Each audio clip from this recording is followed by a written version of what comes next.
Hey guys. What's up? What's up? What's up? Welcome back to another episode of All Things Marriage. Today we're going to be discussing supporting, maturing, and helping grow your partner's passions. We're going to kind of keep with the subject of partnership in that regard, and how we're supposed to grow our partners, help our partners develop, and vice versa. So, that being said, let's jump right in. All right. So we talked about partnership last week. We talked about working together as a business type. We're going together. We're helping each other practically reach goals and aspirations. And that's what we kind of want to hone in on this week about helping our partners reach their fullest potential, as well as our partners helping us reach our full potential. That helps not only the partnership, the marriage, the unity, but it helps the individual.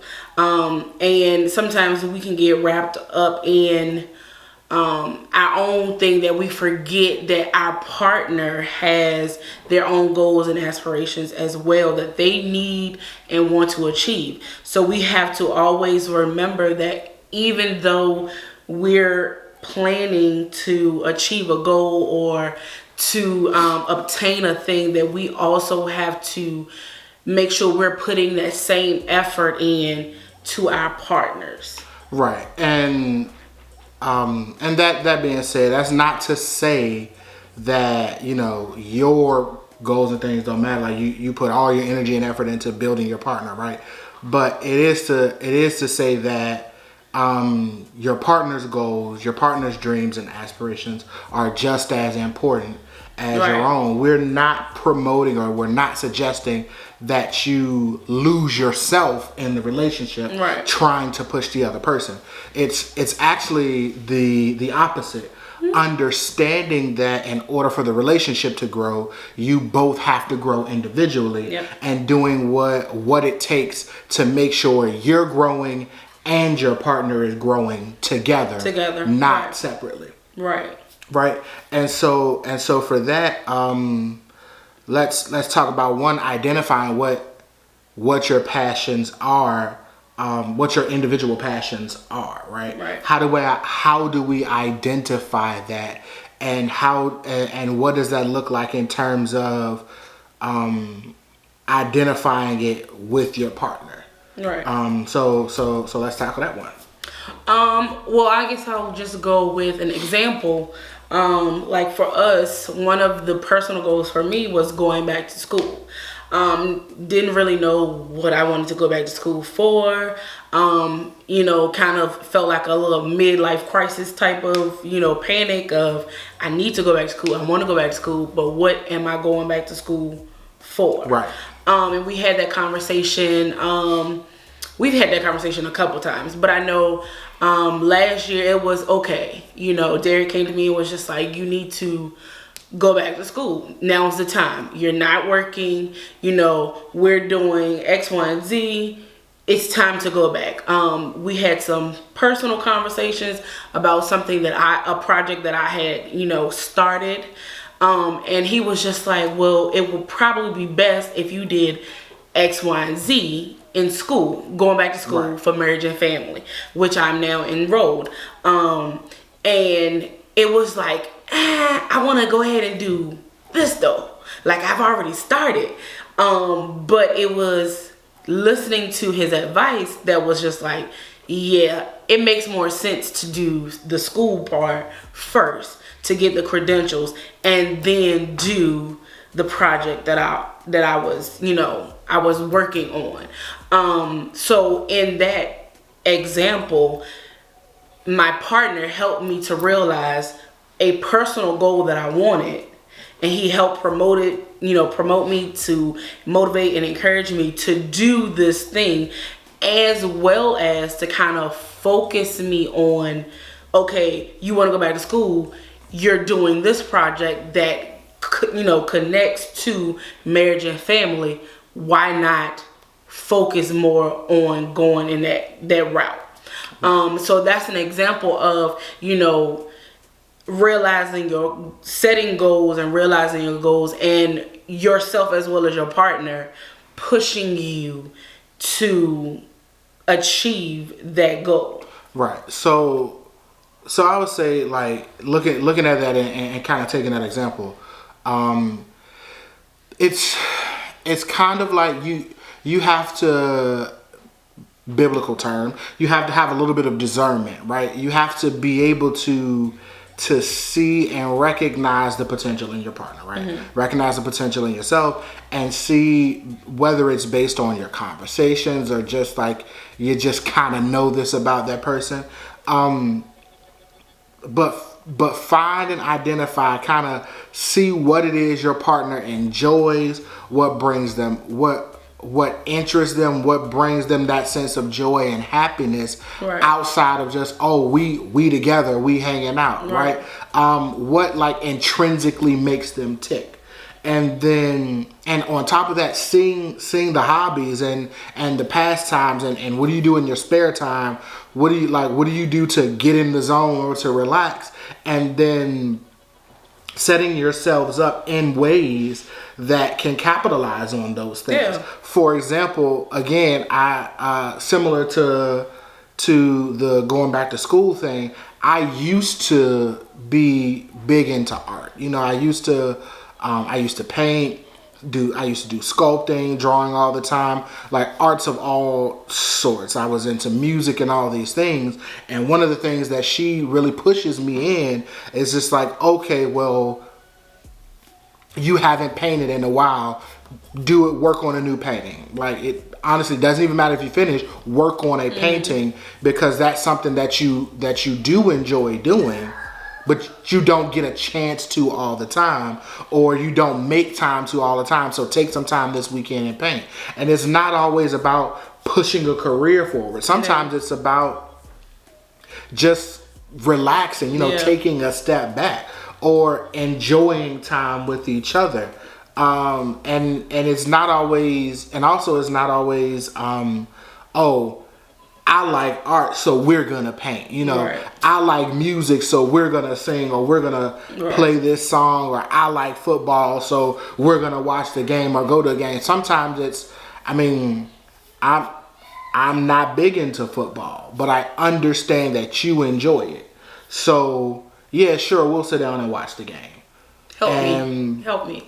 And I have to improve in that. Right, and truth be told, one of the things that she does is, like, if I'm watching a game, now we all know this has nothing to do with football, but it's just like, woo, strike, and it's just like I have absolutely no clue what's going on. Right, and it's just like, but strike is bowling, not, or baseball, not football, right? But the concept is, you're enjoying it, so let me be engaged to to help you enjoy, or to make you feel comfortable in enjoying whatever it is, and not just like, oh, I wish this game would go off, because then you stifle that person's interest, you stifle their passions, whatever those, whatever those. It kind of gives you the sense of, I can't be myself around you. And we've actually had that conversation a few years back, and it was just like, wait a minute, what? So you have to be mindful of your behaviors and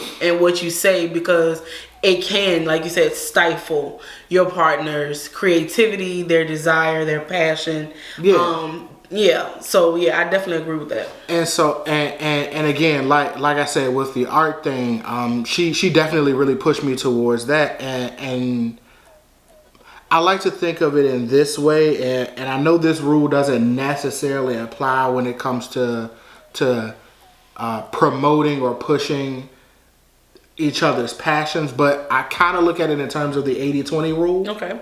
Right, where, which is, for those who don't know, but I'm pretty sure everyone at this point is familiar with the 80-20 rule. If you don't, drop it in the comment section. Like, say you don't know, so we can explain it. I mean, if we don't explain it in this. No, I'm going to explain it. Okay. But you still put that in the comments, so that's great. That's fine. But the 80-20 rule basically says that in any relationship, you're the maximum potential that you can find of what you're looking for is 80%. Like your partner is never going to be more than 80% of the perfect person, right? And you know, the 20% is just kind of left out there. And the whole 80-20 thing comes in when it's just like, okay, well, my partner's 80%. And I feel like I'm missing out because I don't have this 20 over here. Right. Well, then someone shows up with the 20% that you're missing, and you're just like, oh my gosh, this is the greatest thing ever. So then you leave the 80% package that you had over here to follow behind the 20% package, and then once the 80 is gone, it's just like, well, what happened? Everything was so great. Well, it's because, you know, you supplemented, solely focused on the 20%. right? You were so focused on that 20 that you left the 80, and now you're missing more, right? And so, and the way that applies in my brain is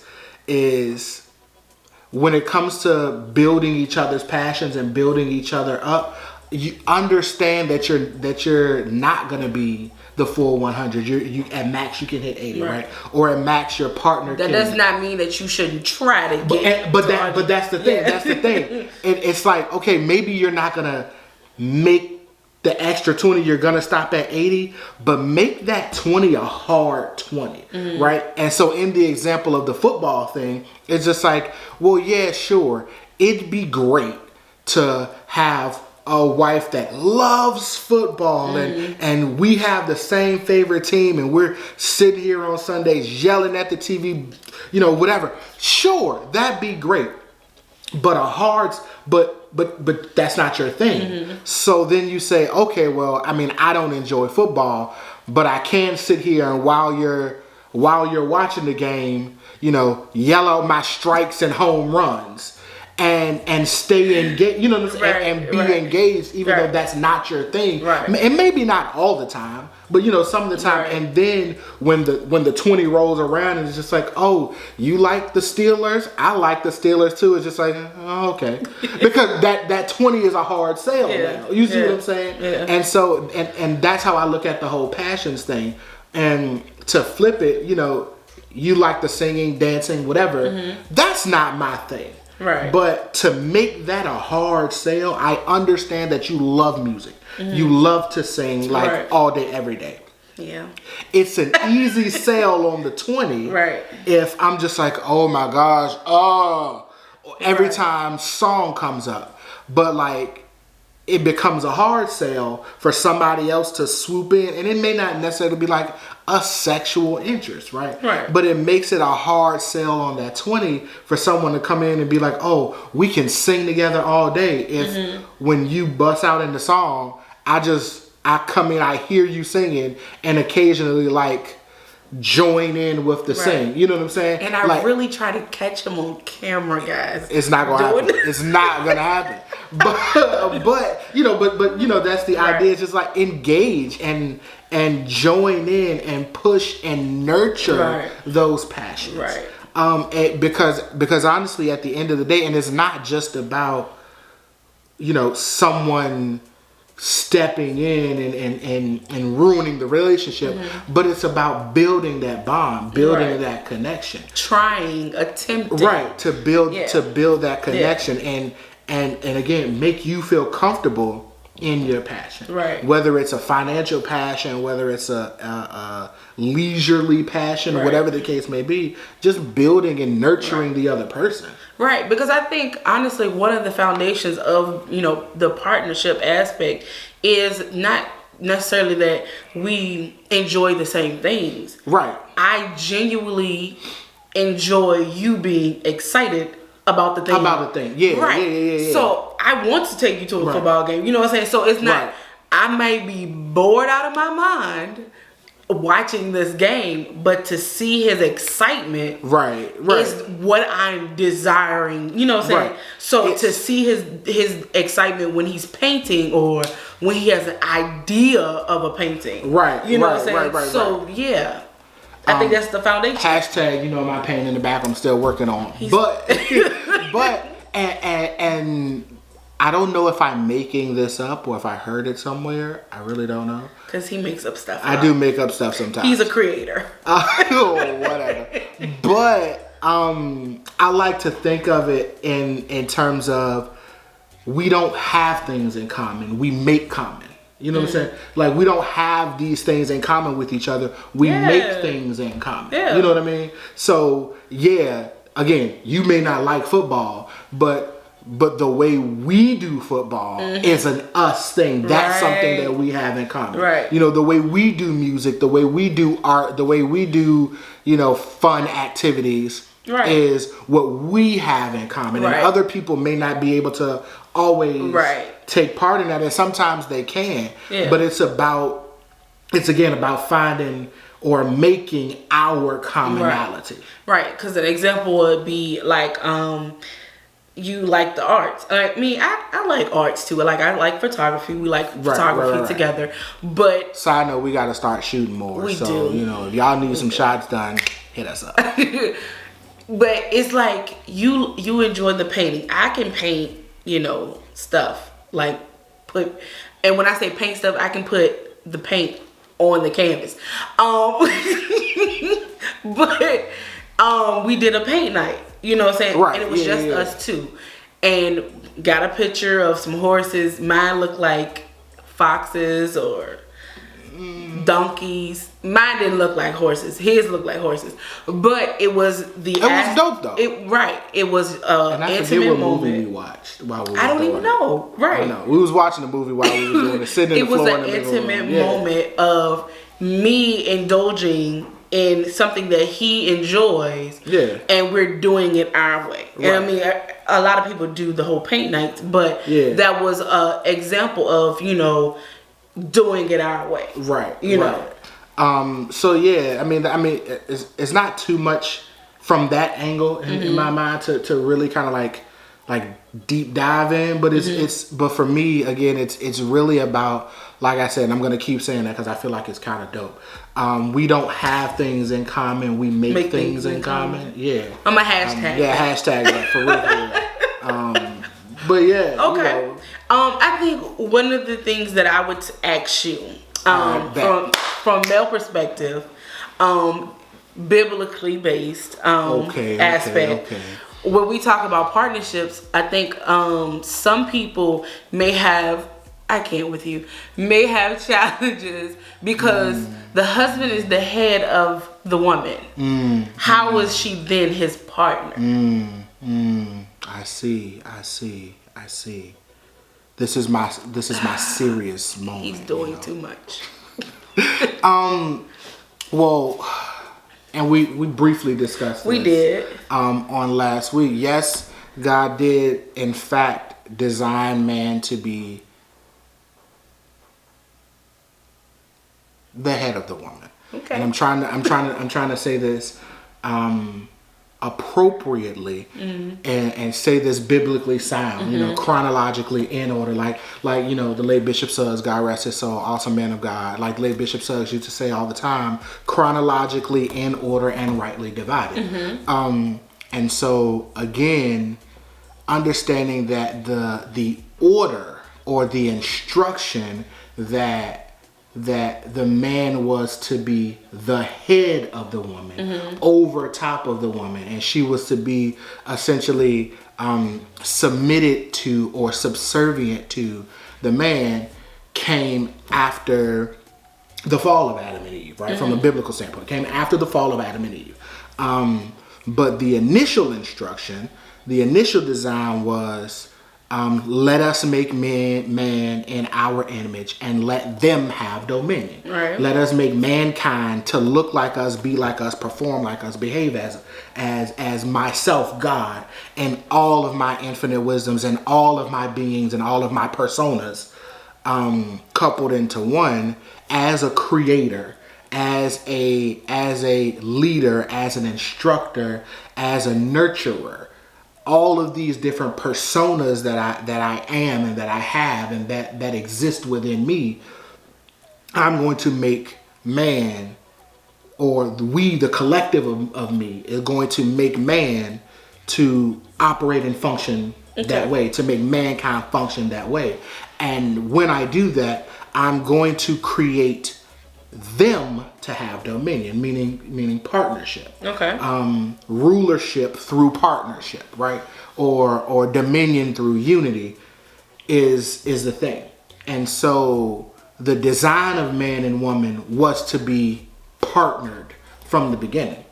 Was to have dominion through unity, or dominion through partnership, rulership through partnership from the beginning. The subservience came because Eve took instruction or took direction from something outside of herself, outside of her mate, her partner. She took on the role of submissive by taking instruction from something that was less than she. And so by extension, your punishment is fine, you're going to have to be in subjection, right? But the initial design, and that may be a whole lot, right? But the initial design, tangent. right? But the initial design was to operate through partnership. Is to rule and to function through partnership. And part of those instructions, part of that partnership, that rule, was to create, was to cultivate or to grow, to mature, to nurture the things that are around you. That would be Genesis, the first chapter, 26th verse. He loves Genesis. I do. I really do.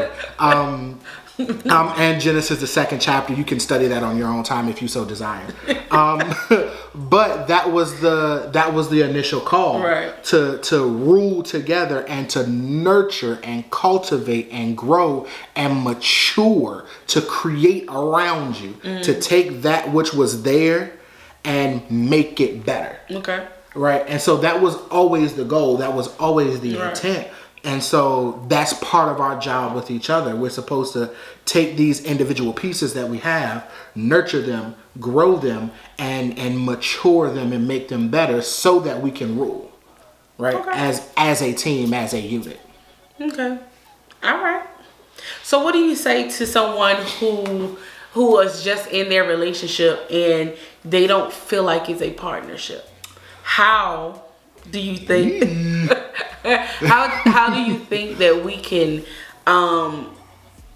restore and hit that factory reset button?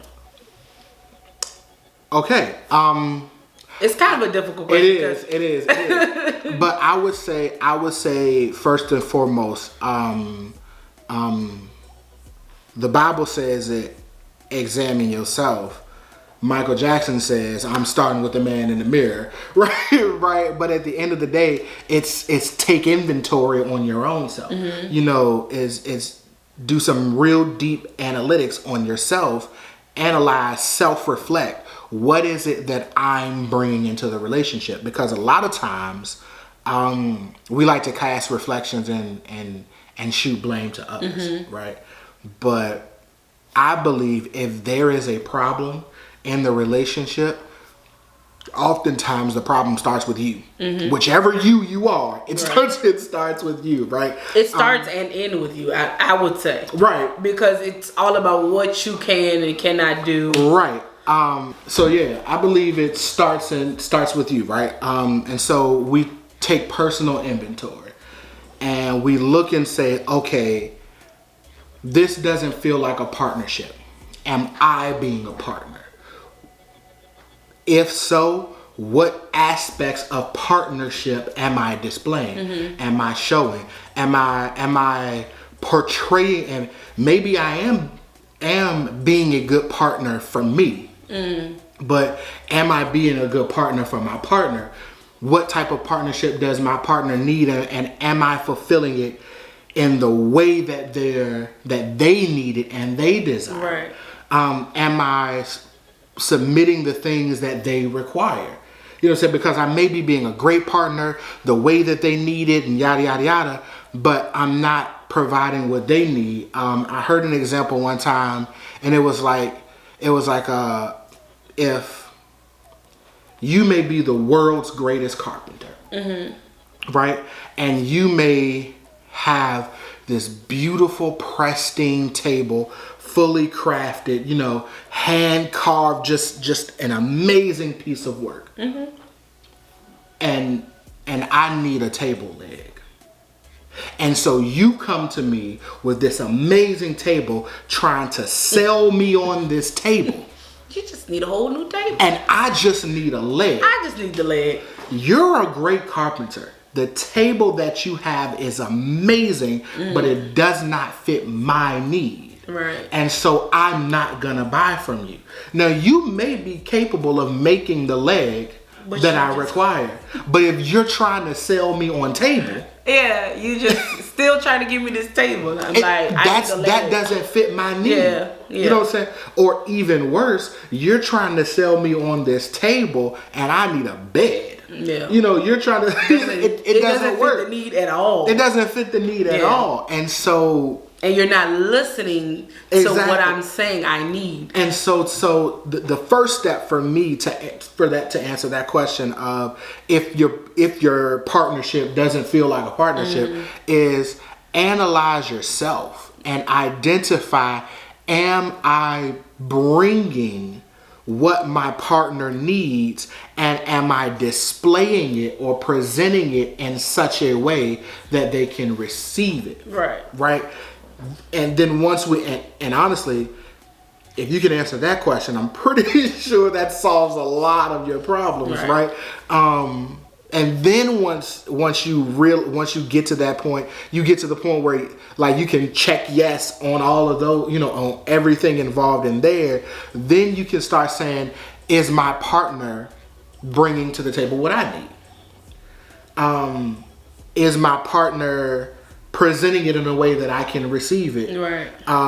And am I receiving what they're presenting? Is it that I'm just refusing to receive, or is it that they really aren't presenting? You know, then you can start analyzing your partner's contribution. We know what we can, like the point that we start having a conversation. Right. Of I have already processed that, you know, I'm meeting X, Y, I'm giving, or, you know, meeting X, Y, and Z need. And then, okay, so I was thinking this is the issue.